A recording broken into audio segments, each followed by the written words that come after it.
BNS की है, और बीएनएस को हम बहुत जल्दी आपको 7 से 8 लेक्चरों में समाप्त करने का प्रयास करेंगे। तो आज हम लोग बीएनएस की शुरुआत करेंगे।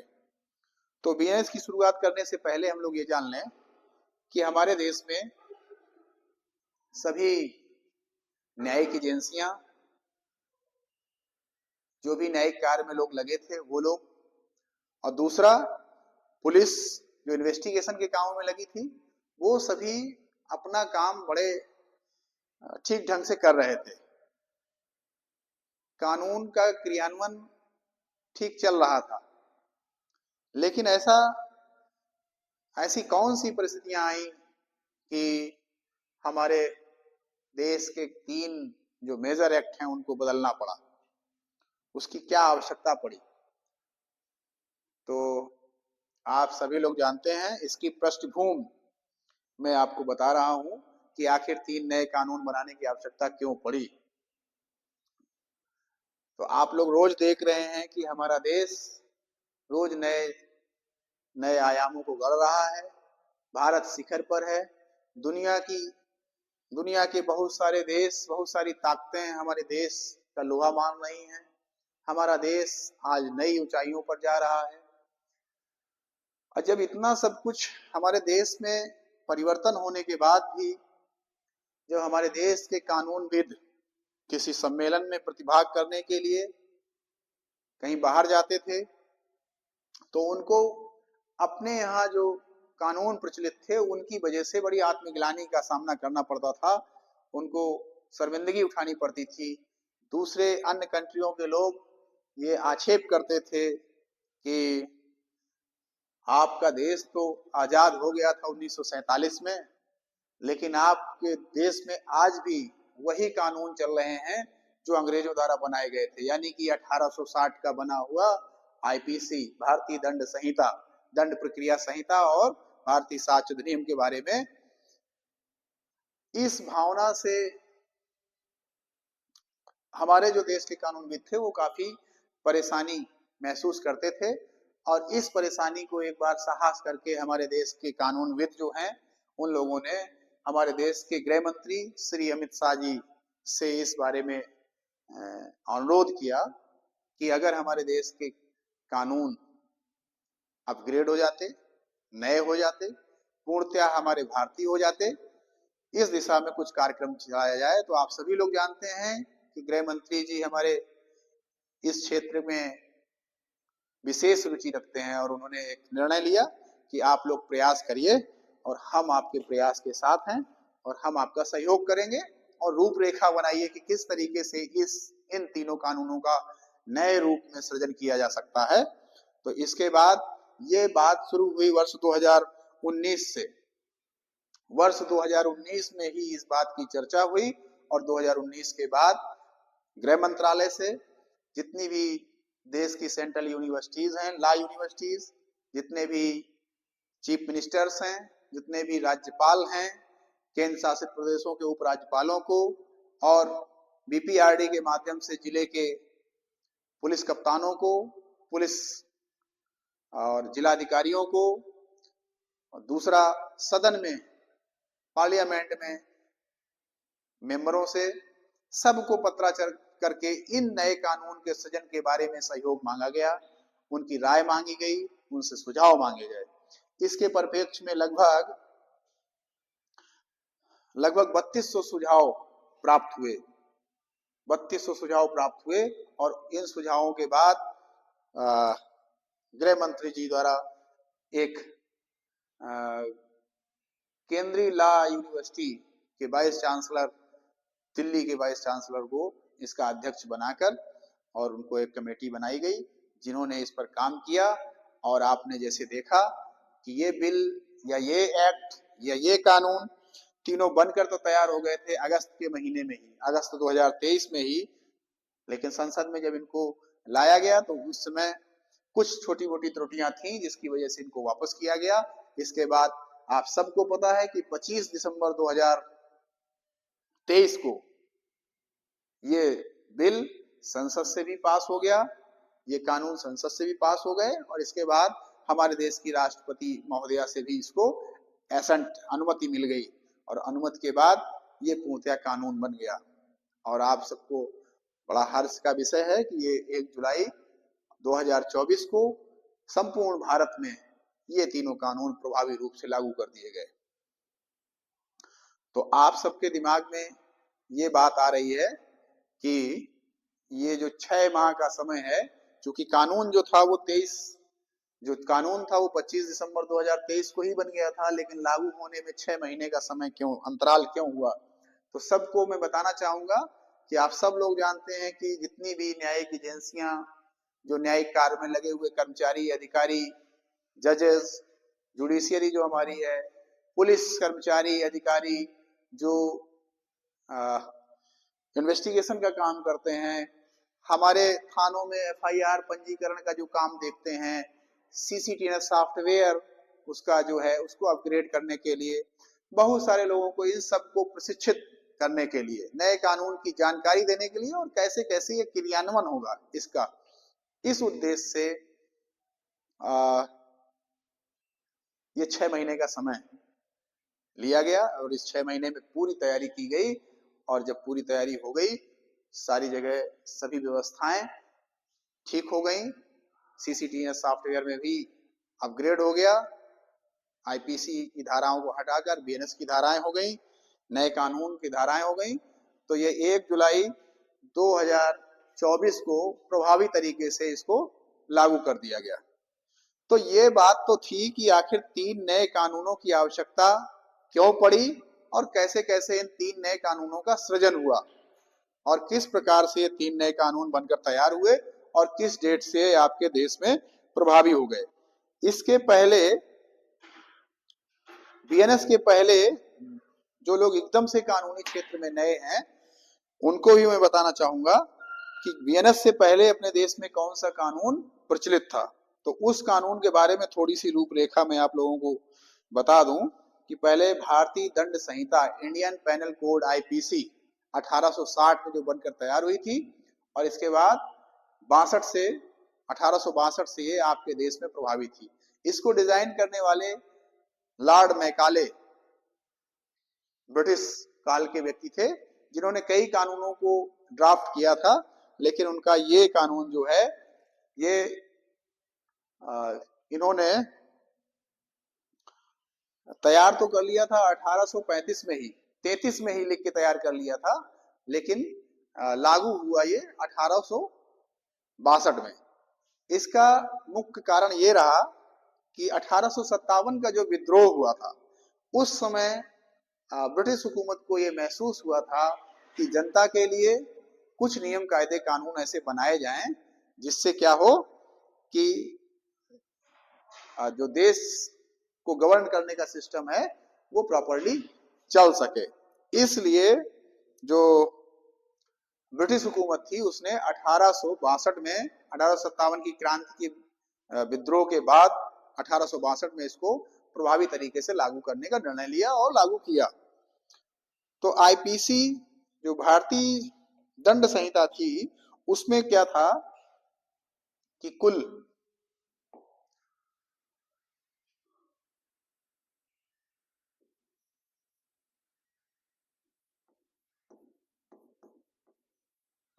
भारतीय दंड संहिता 1860 बोलते हैं, इसमें ये लागू हुई थी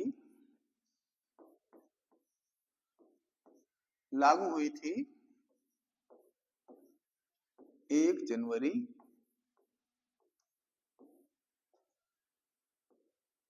1862 को और क्षेत्र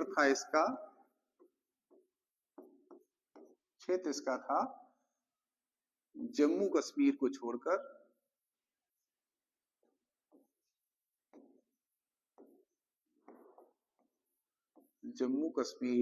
राज्य को छोड़कर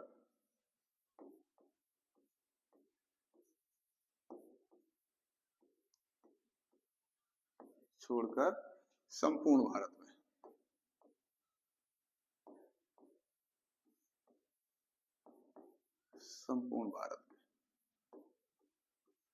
जम्मू कश्मीर राज्य में क्या था?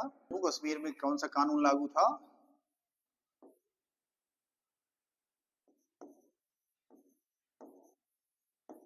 जम्मू कश्मीर में था रणवीर पीनल कोड।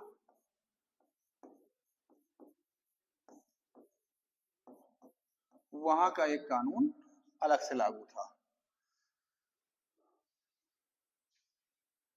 और इसको ही, इसमें कुल अध्याय थे,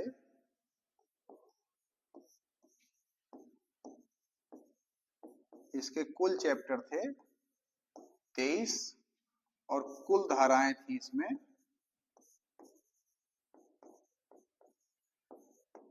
कुल धाराएं थी 511। अब आप सब लोगों के दिमाग में ये जा रहा होगा कि बीएनएस में चूंकि अध्याय हो गए 20 और धाराएं हो गई 358, तो इतनी धाराएं कहाँ मिस हो गई? ऐसा कुछ नहीं है। जो धाराएं काखा गागा करके थी उनको क्या है, जो सब सेक्शन में कर दिया गया, तो उनकी गिनती कम हो गई। और अध्याय जो का करके थे उनको क्या है, तीनों अध्यायों को इन्हीं अध्यायों के बीच में समाहित कर दिया गया। जब हम ये बीएनएस पढ़ाएंगे तो उसमें हम उसके बारे में बताएंगे कि कौन सी चीज कहां पर। तो ये तो थी आईपीसी की पृष्ठभूमि जो लॉर्ड मैकाले द्वारा सृजित की गई थी। अब हम लोग चलते हैं अपने मूल विषय पर, जो है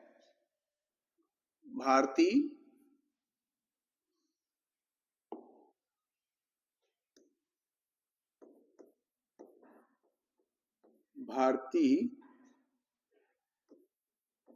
न्याय संहिता हम लोग 2023, और इसको हम लोग कहते हैं बीएनएस 2023। ये अनुमति मिली इसको राष्ट्रपति महोदया की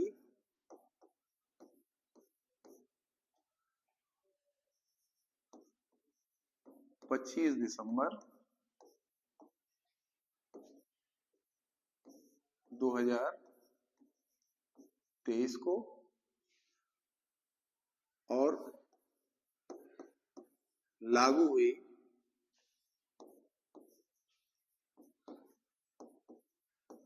1 जुलाई 2024 को, और क्षेत्र इसका है जहां लागू है संपूर्ण भारतवर्ष में, यानी कि ये जम्मू एंड कश्मीर में भी लागू है। पहले भी आईपीसी लागू हो गई थी, और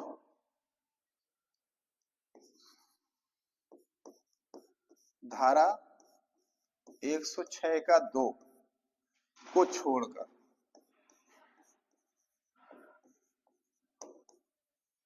छोड़कर संपूर्ण बीएनएस लागू है। एकमात्र धारा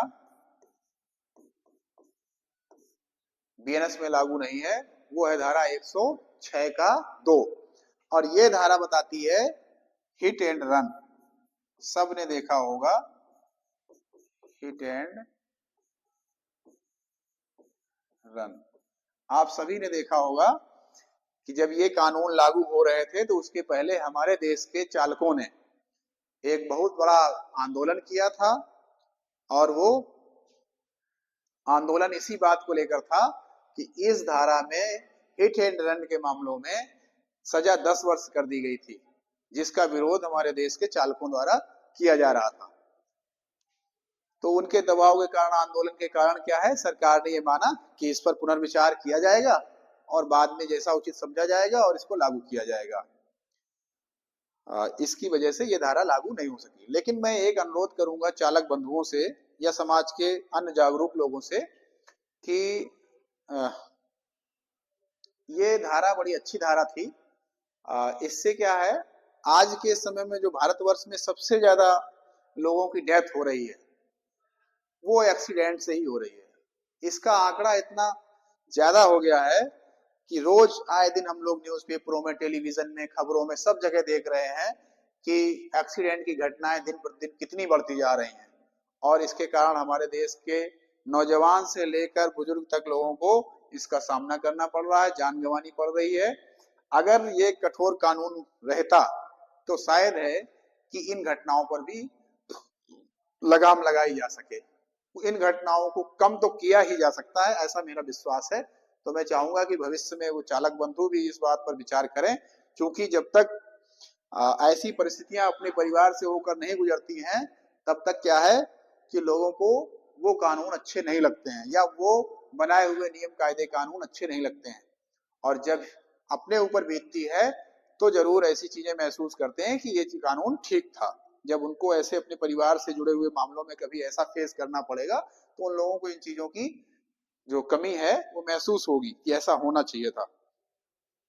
एक बात मैं फिर से एक बार कहना चाह रहा हूं कि अब हम लोगों ने जो बीएनएस की पढ़ाई करने से पहले, ये तो फंडामेंटल से बातें थी, अब इसके लिए मैं कहना चाहूंगा कि जो लोग इस क्लास को पढ़ना चाहते हैं वो लोग अपने हाथ में एक कानून की किताब यानी कि बेयर एक्ट लेकर बैठें, हाथ में एक अपना नोटबुक लेकर बैठें और हाथ में मजबूत कलम जिसकी स्याही ना खत्म हो, ऐसे करके बैठें। और इसके बाद अब हम लोग एंजॉय से एकदम टेंशन फ्री होकर पढ़ाई शुरू करने वाले हैं। तो आराम से सर्दी का मौसम जहां हो वो कंबल अंबल ओढ़ के बैठें और मस्ती के साथ पढ़ें। और मस्ती के साथ ही कानून पढ़ा जाता है, एक एक शब्द का क्या अर्थ है, और ऐसी भाषा में जैसे हम लोग रोजमर्रा में आप बातचीत करते हैं। तो एक बात मैं ये भी कहना चाहूंगा कि ये वीडियो जो है वो प्रतियोगी परीक्षाओं के लिए उत्तर प्रदेश पुलिस में जो प्रशिक्षण पा रहे 60,000 कांस्टेबल हैं उनके लिए, और प्लस समाज का ऐसे तबके के लिए जो समाज का व्यक्ति कानून को बहुत जटिल समझता है, कानून को बहुत कठिन समझता है, समाज के उस व्यक्ति को भी कानून की जानकारी रखने का अगर उसकी जिज्ञासा है तो वो इस वीडियो को देख सकता है।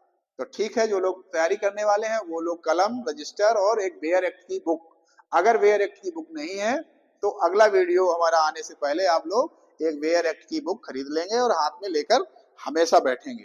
कोई भी हो, बीएनएस की कोई भी बुक हो, बीएनएसएस की कोई बुक, तो अभी बीएनएस की आप कोई भी बुक एक खरीद लेंगे और उसको खोलकर बैठेंगे, तभी पढ़ने में मजा आएगा। और हम लोग समय का कोई वो ध्यान नहीं रखेंगे, क्योंकि ये क्लास समय में अगर बांध दी जाएगी तो फिर क्या है, कानूनी दांवपेच जो है वो सही से समझाने में मजा नहीं आएगा और आपको भी ऐसा लगेगा कि समझ में नहीं आया, क्या हो गया। फिर भी मैं कह रहा हूं कि अगर जिन लोगों को बातें इस वीडियो के माध्यम से समझ में नहीं आएंगी तो वो कमेंट्स बॉक्स पर अपनी बात को लिखेगा। मैं जरूर उनके कमेंट्स बॉक्स पर लिखे गए विषय को पढ़ूंगा और भविष्य में चाहूंगा कि उनके लिए जो चीजें समझ में नहीं आई उनके लिए अलग से एक वीडियो बनाकर उनके लिए डालूंगा, ताकि उनका जो शंका समाधान है वो उस वीडियो से हो जाएगा। चलिए, तो अब मस्ती के साथ हम लोग शुरू करते हैं बीएनएस। और बीएनएस की पृष्ठभूमि ये है। अब बीएनएस का पहला जो क्लासिफिकेशन है या वर्गीकरण है वो मैं आपको बताना चाहूंगा कि तैयारी के हिसाब से आपको उसके चैप्टर्स 20 चैप्टर्स हैं और 358 धाराएं हैं। तो चैप्टर्स को किस चैप्टर में कहां से लेकर कहां तक की धाराएं हैं उन सबको आपको अपने आंखों के सामने हमेशा रोज एक बार रिवाइज करना है और उसको आप हमेशा पढ़ते रहेंगे। कभी कभी ये महत्वपूर्ण है क्योंकि पूछ दिया जाता है कि महिला संबंधी अपराध किस अध्याय में दिए गए हैं, अब आपको अध्याय ध्यान नहीं रहेगा। बच्चों से संबंधित अपराध या सिक्का या क्वाइंस करेंसी से जुड़े हुए अपराध, निर्वाचन संबंधी अपराध किस अध्याय में है। तो ऐसे क्वेश्चन जरूर, और खासकर न्यायिक परीक्षाओं में प्री एग्जाम में तो ये पूछे ही जाते हैं किस धारा से किस धारा तक है। तो आप लोग अध्याय और धारा आपस में एक बार जब रोज रिवाइज कर देंगे तो आपके दिमाग में सेट बैठ जाएगा कि ये धारा से यही धारा। तो कभी तो आप आकलन धारा से कर लेंगे और कभी आप अध्याय के नाम से कर लेंगे, तो आपका जो भी है ऑप्शन सही हो जाएगा। तो इस उद्देश्य के लिए हम एक छोटा सा क्लासिफिकेशन 20 अध्याय का आपके लिए कर रहे हैं। तो अब शुरू करते हैं हम लोग बीएनएस 2023 कुल अध्याय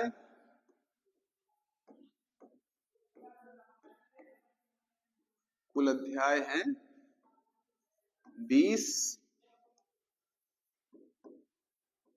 और कुल धाराएं हैं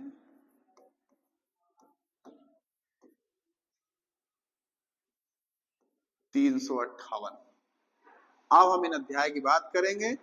तो अध्याय पहला जो है, अध्याय 1, इसका नाम है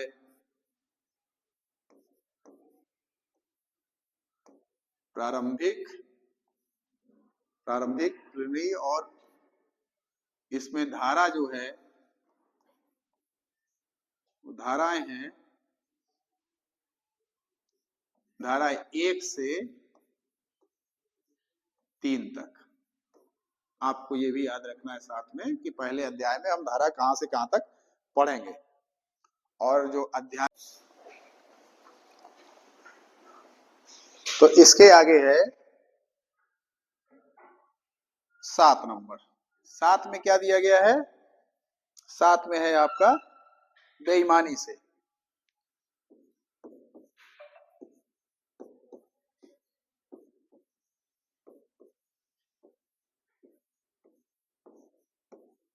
बेईमानी से,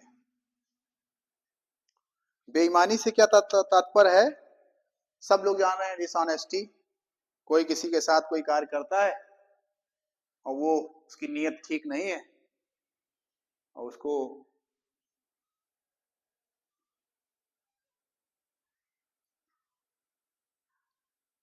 उसके साथ ईमानदारी के साथ कोई कार्य नहीं करता है, तो ऐसा कहा जाएगा कि बेईमानी से करता है। अगला है 8वां है दस्तावेज। ये महत्वपूर्ण है, डॉक्यूमेंट्स। सब लोग जानते हैं दस्तावेज।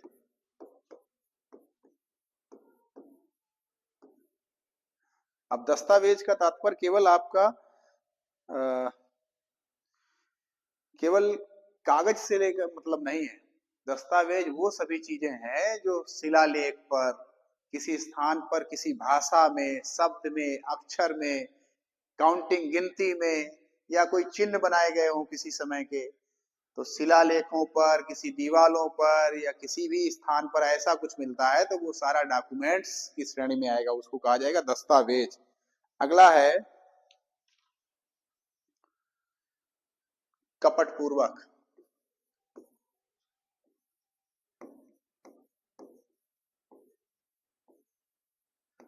कपटपूर्वक। 10वां है फ्रॉडलेंटरी। 10वां है लिंग, जेंडर, लिंग। इसमें पहले पुरुष और स्त्रीलिंग थे,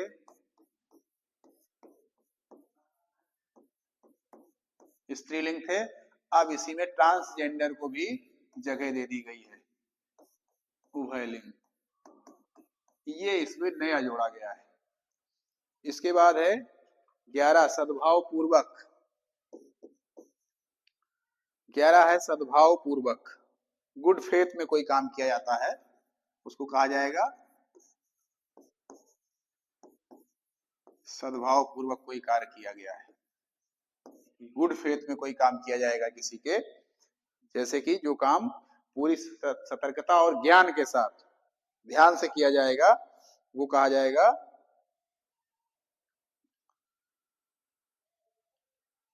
सद्भाव पूर्वक। अगला है सरकार। सरकार, सरकार में दोनों आएंगे। केंद्र वाले मामले में केंद्र सरकार और राज्य वाले मामलों में राज्य सरकार। सरकार में दोनों आएंगे। और 13 नंबर में है संश्रय।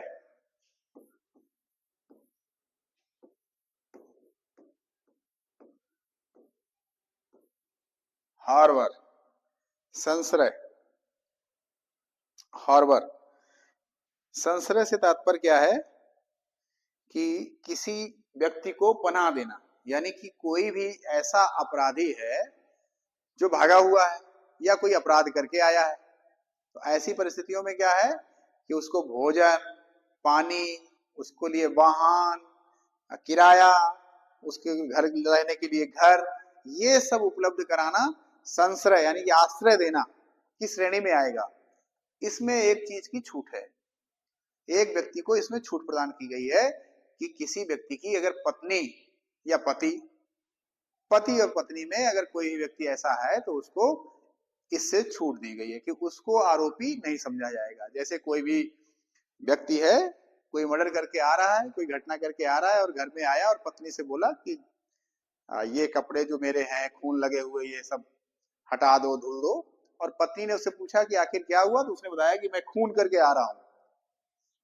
तो पत्नी क्या है, इस बात को पुलिस को ना बताकर, किसी को सूचना ना देकर उसके लिए सारे वो काम कर रही है, खाना पानी रहना, और उसकी उस घटना को छिपा रही है। तो पत्नी को कभी लायबल नहीं किया जाएगा, पत्नी को कभी ये नहीं कहा जाएगा कि ये भी इसके अपराध में सम्मिलित है, दोषी है, इसने आश्रय दिया है। बात समझ में आ गई? ठीक है, आगे चलते हैं। क्षति, इंजरी।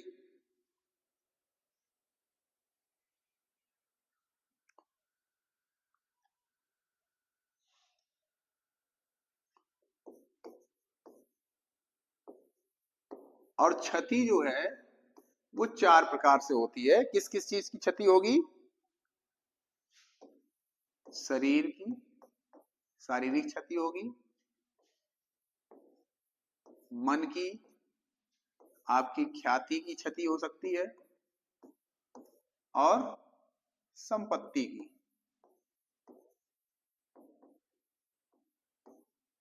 जो आपको इंजरी पहुंच रही है वो केवल चोट से मतलब नहीं है, क्षति मतलब 4 चीजों को प्रभावित करती है। आपके क्या है, शरीर संबंधी क्षति हो सकती है, आपके मन को भी क्षति पहुंच सकती है, आपकी बड़ी ख्याति है तो आपको ख्याति की क्षति होगी, और आपकी संपत्ति को भी क्या है, क्षति हो सकती है। इस क्षति का तात्पर्य है नुकसान से, नुकसान, आपकी भाषा में इसको नुकसान। तो ये 4 प्रकार से नुकसान होता है। और 15वां है, 15 में है अवैध कार्य, अवैध और करने के लिए वैध रूप से आबद्ध, अवैध और वैध रूप से करने के लिए आबद्ध, अवैध और वैध रूप से क्या है, रूप से आबद्ध किया गया है किसी को। ठीक है, तो इसमें क्या है कि अगर कोई ऐसा कोई कार्य कर रहा है जो अवैध रूप से कर रहा है या वैध रूप से आबद्ध है फिर भी नहीं कर रहा है उसको, तो उसको क्या कहा जाएगा, जो इसके तहत कहा जाएगा कि उसने लोप किया है किसी कार्य का। लोप करना भी क्या है, अवैध कार्य कहलाएगा। जो करना था वो नहीं किया, और जो नहीं करना था वो करे तो वो क्या है, अवैध।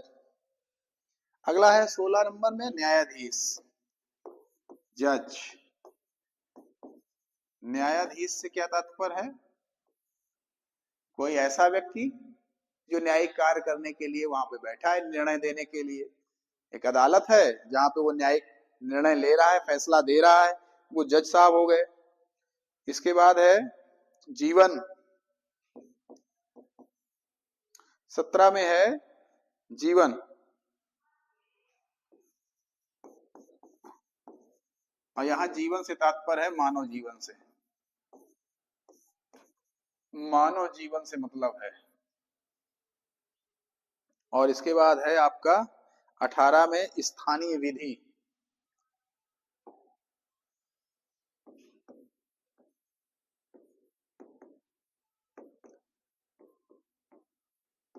स्थानीय विधि मतलब लोकल लॉ।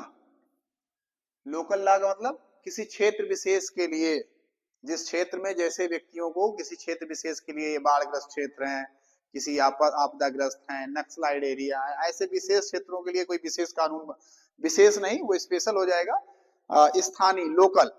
तो ऐसी लोकलिटी के लिए क्या है, कोई कानून बनाया जाएगा तो क्या कहा जाएगा, स्थानीय विधि, लोकल एक्ट।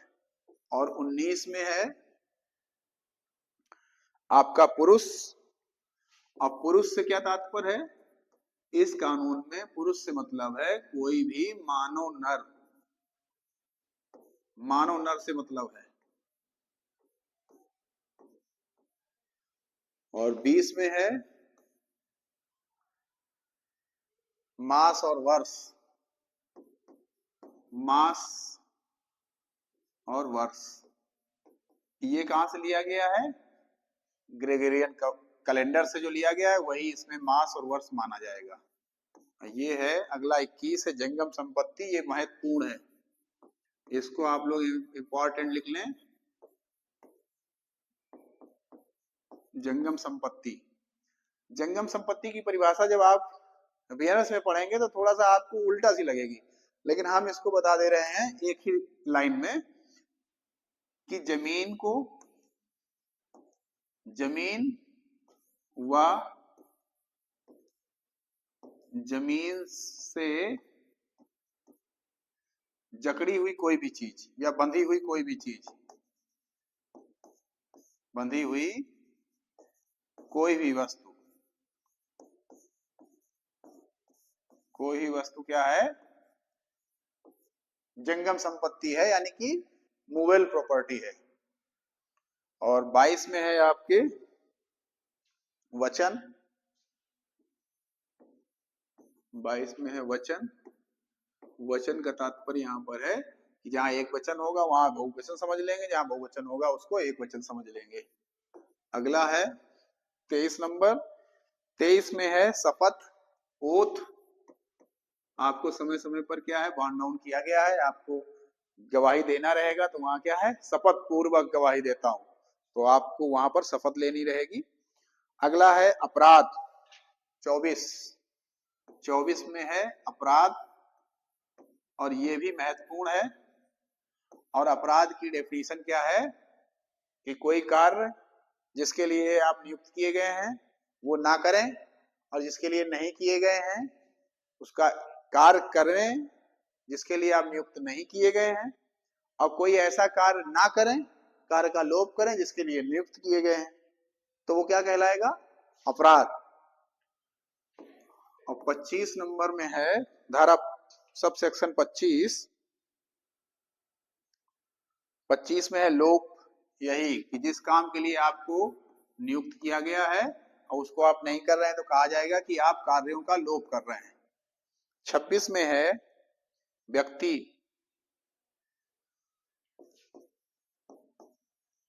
इस व्यक्ति से तात्पर्य कानून में है कि आप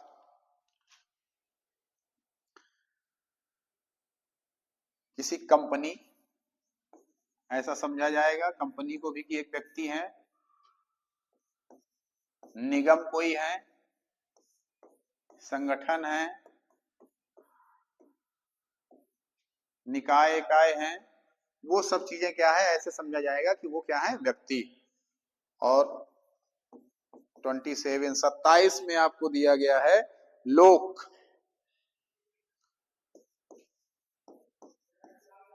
लोक से तात्पर्य यहां पर है किसी समुदाय या वर्ग, किसी समुदाय या वर्ग को आप क्या कह सकते हैं? लोक, समुदाय और वर्ग के लोग रहने वाले जो हैं। और 28 में एक महत्वपूर्ण परिभाषा है लोक सेवक। बहुत बड़ी डेफिनेशन है इसमें, बहुत बड़ी सेक्शन है ये, सब सेक्शन। लोक सेवक,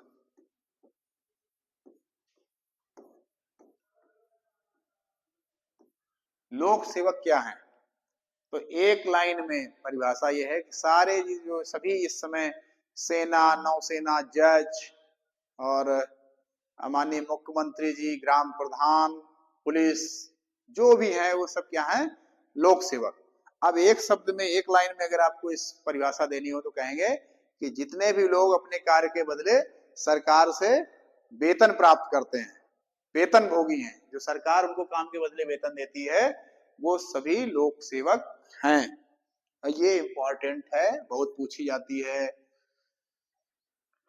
और 29 नंबर में है सब सेक्शन 29, विश्वास करने का कारण। विश्वास करने का कारण।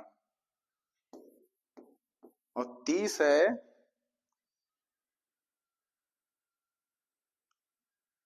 विश्वास करने का कारण, और 30 है विशेष विधि। ये आ गई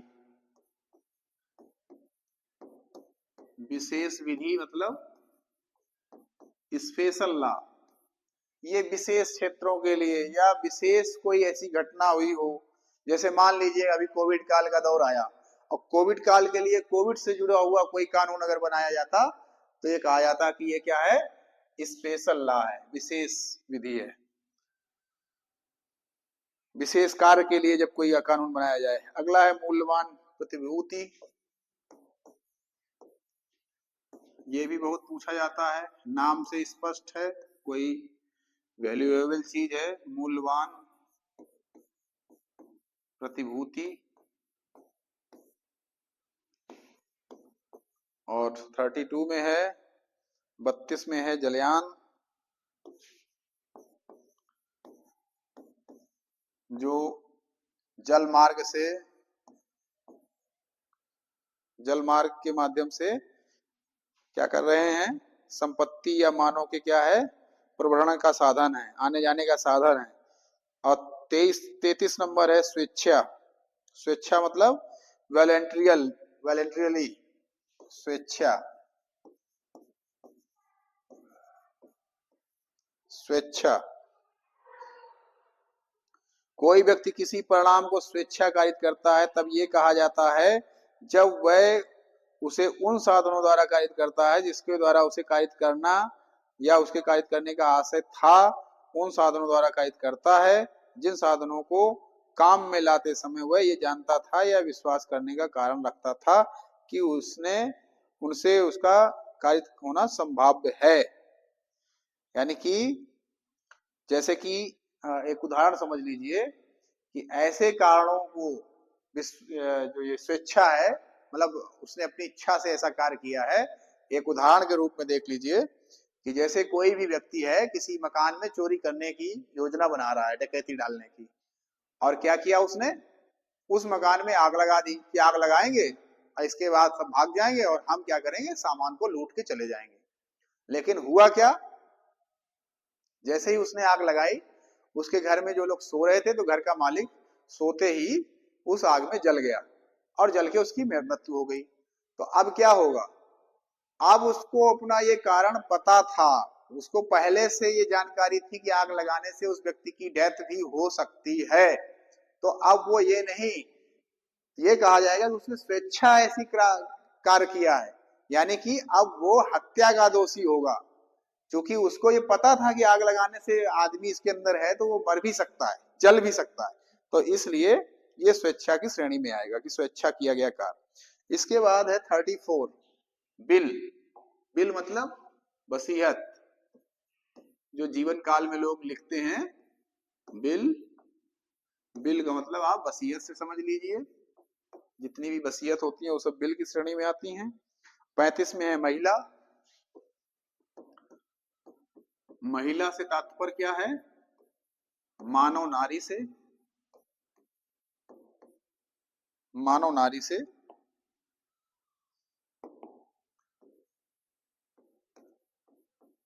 मानव नारी से है।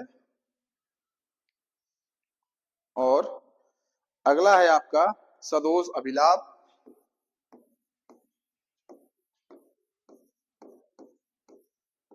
सदोष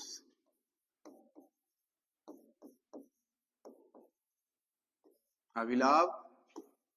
और 37 है सदोष हानि।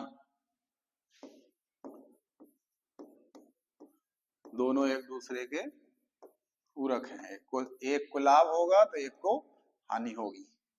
और इसके बाद है सदोष अभिलाप प्राप्त करना। सदोष अभिलाप प्राप्त करना, यही वाला जो लाभ है उसको प्राप्त करना।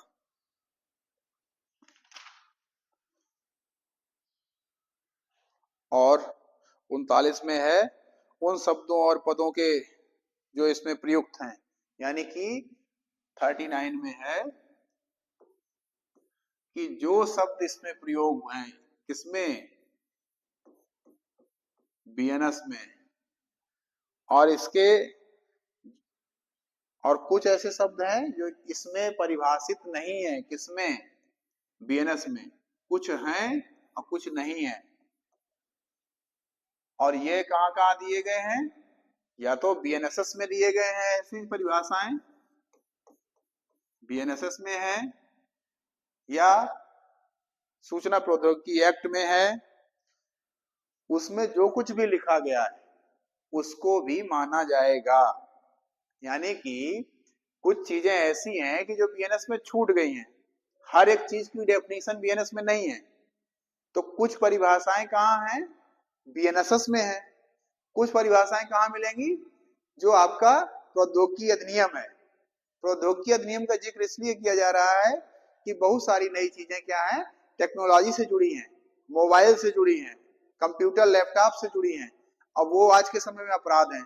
तो इसलिए उस एक्ट में अगर उसका जो भी मतलब लिखा है तो वो माना जाएगा, जो इसमें नहीं है बीएनएस में वो भी मान्य होगा, ये कहा गया है। इसमें लिखा होगा वो भी माना जाएगा, और सूचना प्रौद्योगिकी अधिनियम में जो होगा वो भी माना जाएगा। अब हम लोग चलते हैं, महत्वपूर्ण धारा है एक, तीन और 3 में 9 सब सेक्शन है। धारा 3 जो है वो साधारण स्पष्टीकरण की धारा है। साधारण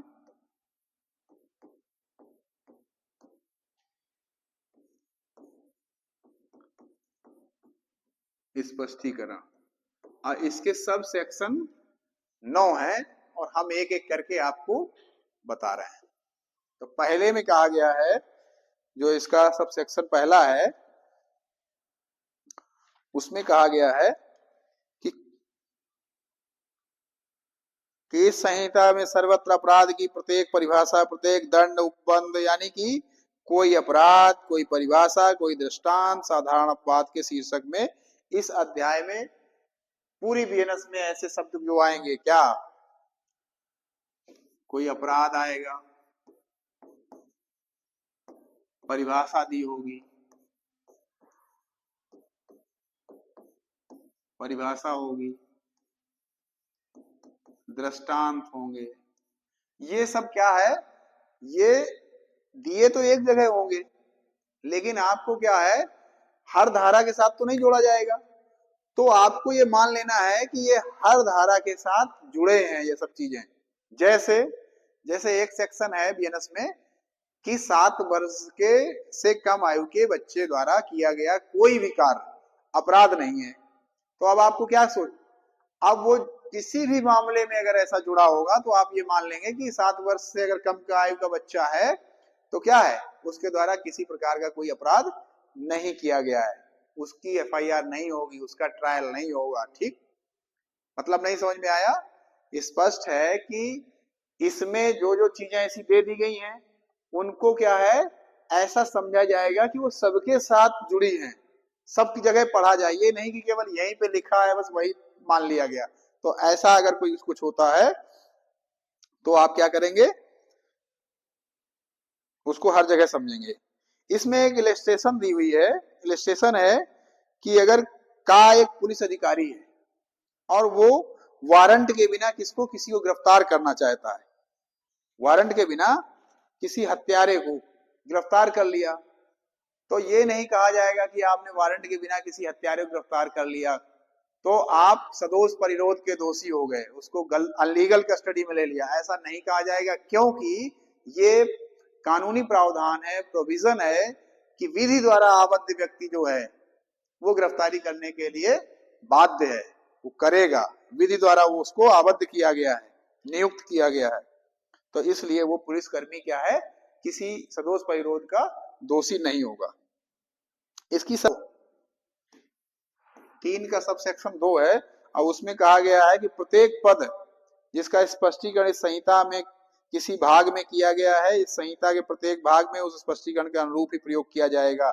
मतलब यह है कि कोई भी स्पष्टीकरण जो दिया गया है वो यही समझा जाएगा जो पहले दिया जा चुका है आपको। जैसे सदोष लाभ की परिभाषा भी आपको हमने बताई। अब सदोष लाभ कहीं भी शब्द आएगा तो उसका मतलब यही समझा जाएगा जो डेफिनेशन में दिया गया है। अब आगे किसी भी धारा में अगर कहीं बीच में मेंशन होगा सदोष अभिलाभ, तो आप क्या समझेंगे कि जो सदोष अभिलाभ की परिभाषा, या कहीं लिखा होगा पुरुष, तो पुरुष का तात्पर्य आप ये समझें जो इस डेफिनेशन में दिया गया है। अलग से कोई पुरुष की परिभाषा आप बनाने का प्रयास ना करें। अब तीन में है कि किसी पति या पत्नी की संपत्ति या किसी व्यक्ति की संपत्ति है, वो उसके पति या पत्नी के पास या उसके सेवक के पास या उसके नौकर के पास कोई ऐसी संपत्ति उसमें है, तो ये समझा जाएगा कि ये संपत्ति उसी व्यक्ति के कब्जे में है, ये समझा जाएगा। और चार में है कि जब तक कि संदर्भ से प्रतिकूल आशय प्रतीत ना हो, इस संहिता के प्रत्येक भाग में किए गए कार्यों का निर्देश करने वाले शब्दों का विस्तार अवैध लोपों में भी होगा। यानी कि कुछ करना और कुछ ना करना, ये सब अवैध लोप में सम्मिलित है। कुछ आप करें या कुछ ना करें तो ये क्या हो जाएगा, अवैध लोप की श्रेणी में आ जाएगा। अब देखिए धारा 3 की सब सेक्शन 5 सबसे महत्वपूर्ण, 3 की सब सेक्शन 5 आप गांठ बांध लीजिए, इंपॉर्टेंट लिख लीजिए, बहुत ही महत्वपूर्ण धारा है। आईपीसी की पहले ये धारा 34 हुआ करती थी। फिलहाल मैं आईपीसी का जिक्र आपके बीच में इसलिए नहीं करना चाह रहा हूं क्योंकि अब बीएनएस आपके समय में प्रभावी है और आप आईपीसी को जान के कंफ्यूज हो जाएंगे, लेकिन फिर भी ये इतनी महत्वपूर्ण है। कॉमन इंटेंशन, सामान्य आशय, बहुत पुलिस की इन्वेस्टिगेशन में बहुत उपयोग में आती थी ये धारा, सामान्य आशय, कॉमन इंटेंशन। इसमें ये कहा गया है कि एक उदाहरण से हम लोग समझते हैं कि जैसे किसी व्यक्ति की हत्या की गई और उसमें 4 लोग सम्मिलित हैं। एक ने क्या किया, तमंचा ला के दिया, दूसरे ने क्या किया, गेट पे खड़े होकर रखवाली की, तीसरे ने क्या किया, हाथ पकड़ा, और चौथे ने गोली मार दी, शूट कर दिया। तो सबकी नजरों में यह है कि हमने तो गोली मारी नहीं है, गोली इन्होंने मारी है, तो चौथा व्यक्ति ही दोषी होगा। ऐसा नहीं है। यही धारा ये बताती है कि चाहे वो गेट पे रखवाली करने वाला हो, चाहे वो तमंचा ला के देने वाला हो, और चाहे वो हाथ पकड़ने वाला हो, और चाहे वो गोली मारने वाला हो, सबने अपराध बराबर किया है, सभी को सजा भी बराबर मिलेगी। बहुत ही इंपॉर्टेंट सेक्शन है।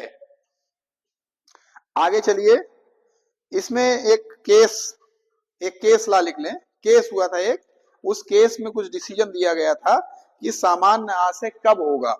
तो एक केस था महबूब साहब बनाम एम्परर, इंडस वैली केस बोलते हैं इसको, लिख ले याद के लिए, वैसे आपके लिए जरूरी नहीं है, बड़ी परीक्षाओं में आता है। महबूब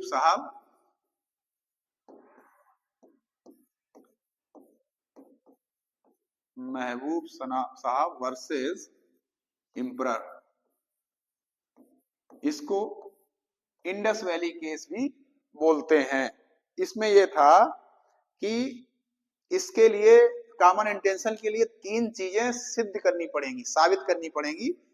पहली क्या थी, मन की पूर्व सहमति, मन की पूर्व सहमति, यानी कि प्रियर मीटिंग ऑफ माइंड, और दूसरी पूर्व नियोजित योजना, पूर्व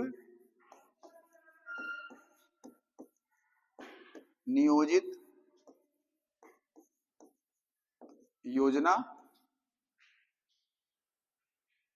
यानी कि प्री अरेंज्ड प्लान, और इसके बाद तीसरा था पूर्व परामर्श, पूर्व पूर्व परामर्श, यानी कि विचार विमर्श करना पहले से, यानी कि प्रायर कंसल्टेशन। ये तीन चीजें इस केस में ये कहा गया था कि मन की पूर्व सहमति होना आवश्यक है, पूर्व नियोजित योजना बनानी आवश्यक है और पूर्व विचार विमर्श करना आवश्यक है, तभी सामान्य आशय को सिद्ध किया जा सकता है। ये इस केस में कहा गया था। इसके बाद इसी में एक केस और आया। इन्होंने क्या कहा, इस महबूब साहब बनाम एम्परर केस में कहा गया कि सामान्य आशय को साबित करने के लिए तीन चीजें होना आवश्यक है। एक केस इसमें और है, ऋषि देव पांडे। दूसरा केस लिख लो,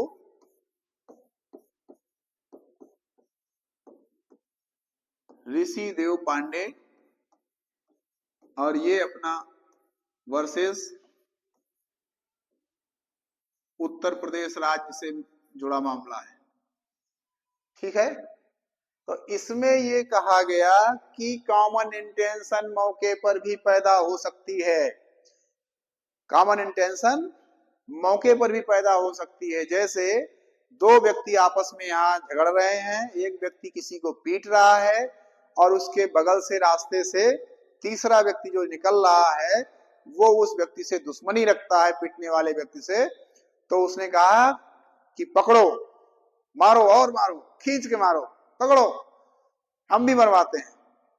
तो क्या हुआ, ये इंटेंशन मौके पर पैदा हो गई और उसकी डेथ हो जाती है। तो ये कहा गया, इस वाले केस में इस चीज को क्लियर किया गया कि मौके पर भी पैदा हो सकती है। बहुत ज्यादा केस की आवश्यकता नहीं है, लेकिन ये जानते रहिए कि इसके ये दो केस हैं।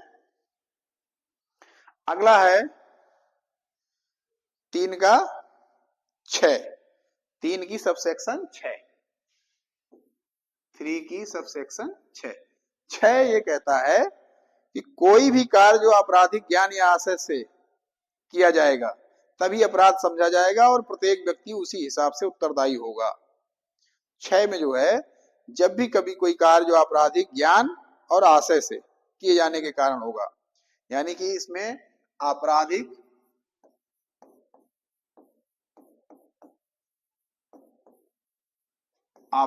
आशय और ज्ञान,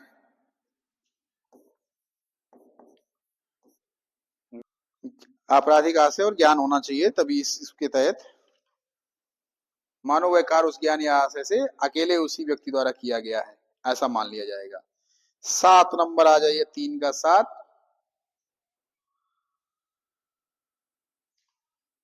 3 का 7, 3 का 7 पढ़िए क्या है, लिखा है जहां कहीं किसी कार्य द्वारा या किसी लोक द्वारा किसी परिणाम का कारित किया जाना, उस परिणाम को कारित करने का प्रयत्न करना अपराध है, वहां यह समझा जाना कि उस परिणाम का अंशतः कार्य द्वारा और अंशतः लोप द्वारा, यानी कि कुछ कार्य करने से और कुछ उसका लोप करने से जो बात होती है कारित अपराध होता है। जैसे एक उदाहरण है कि दो व्यक्तियों ने आपस में योजना बनाई परिणाम का, हाँ, कि एक व्यक्ति है और उसने क्या कहा कि एक व्यक्ति किसी को मारने का आशय रखता है और उसने क्या किया, उसको खाना देने का लोभ करने लगा, उसको खाना नहीं दे रहा है। एक व्यक्ति जो राजेश है, एक व्यक्ति, और वो मुकेश को क्या कर रहा है, पहला खाना नहीं दे रहा है। खाना ना देना ये क्या हो गया, ये कार्य का लोप हो गया। और खाना तो दे ही नहीं रहा है और राजेश मुकेश के साथ क्या कर रहे हैं, मारपीट, ये क्या हो गया, एक्ट हो गया, कार्य एक्ट हो गया। एक जगह लोप है, एक जगह कार्य कर रहे हैं और उसकी की डेथ हो जाएगी, तो ये भी क्या होंगे, लाइबल होंगे। अगला है 3 का 8, इसको इंटेंशनली कोऑपरेट करना कहते हैं। 3 के 8 में 3 के 8 के जो इलिस्ट्रेशन है, 3 इलिस्ट्रेशन है और आप लोग तीनों इलिस्ट्रेशन याद रखेंगे। आपकी प्रतियोगी परीक्षाओं के हिसाब से ये इंपॉर्टेंट है। 3 का 8, 3 के 8 में कहा गया है कि जब कोई अपराध कई कार्यों द्वारा किया जाता है तब जो कोई या तो अकेले या किसी अन्य व्यक्ति के साथ सम्मिलित होकर उन कार्यों में से कोई एक कार्य करके उस अपराध के लिए किए जाने में जानबूझकर अगर सहयोग करता है तो उस अपराध को करता है। इसका पहला इलिस्ट्रेशन देखो क्या है कि दो लोग हैं जो तीसरे को मारना चाहते हैं। जैसे एक है मोहन और एक है सोहन। मोहन सोहन ये चाहते हैं कि जो मुकेश है इसकी क्या करनी है, डेथ करनी है, इसको मारना है। तो इन्होंने योजना बनाई कि थोड़ा विष हम देंगे और थोड़ा विष आप देंगे। क्या देंगे? विष। विष और धीरे धीरे थोड़ा और थोड़ा विष देकर क्या कर देंगे, विष देकर मारने की बात तय हुई। और ऐसा ये करते हैं, विष देकर उनको क्या है, इनकी